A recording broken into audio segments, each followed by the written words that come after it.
পুকুরের মধ্যে কালো হাঁস, তুমি তীরে, দেখেনি তোমাকে।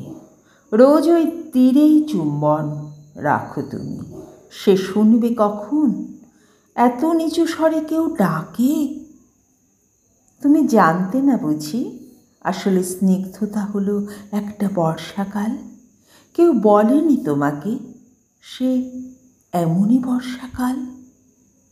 সে নিজের ইচ্ছে মতো সারা বছর ভেসে বেড়াতে পারে, ভেসে বেড়ায় আকাশে।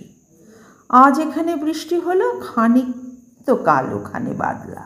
সেই সঙ্গে থেকে থেকেই ঝোড়ো হাওয়া আর ঘূর্ণি বাতাস তো আছেই। আমি চোখ বন্ধ করলেই দেখতে পাই সেই বৃষ্টি শুরু হলো অমনি। বাচ্চারা সব হাত ছড়িয়ে ছুটে লাগালো মাঠে ঘাটে আর মাটির দেয়াল। ও টিউবওয়েলের সামনে দাঁড়িয়ে গাঁয়ের বউরা খাল থেকে বিল থেকে তাদের হাঁসগুলোকে ডাকতে লাগলো, চই চই, চই চই, চই চই।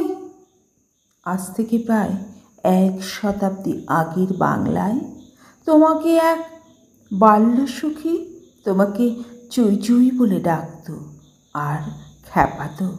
তোমার মনে পড়ছে কি? আজ এই জন্মে তুমি শীতের দেশের হাঁস। কোন সরোবর থেকে কোথায় কোন সরোবরে সাঁতার কাটতে যাও? সমুদ্রের পর সমুদ্র পেরিয়ে উড়ে চলো কত দূর দূর সব। দেশে কিন্তু এবার এই জন্মেও একজন তোমাকে তোমার সেই 100 বছর আগেকার ডাক নাম ধরে ডাকছে, একেবারে নিঃশব্দে ডাকছে, চই চই, চই চই, চই চই। আর তুমি বোধহয় কিছুই শুনতে পাচ্ছ না, তাই না?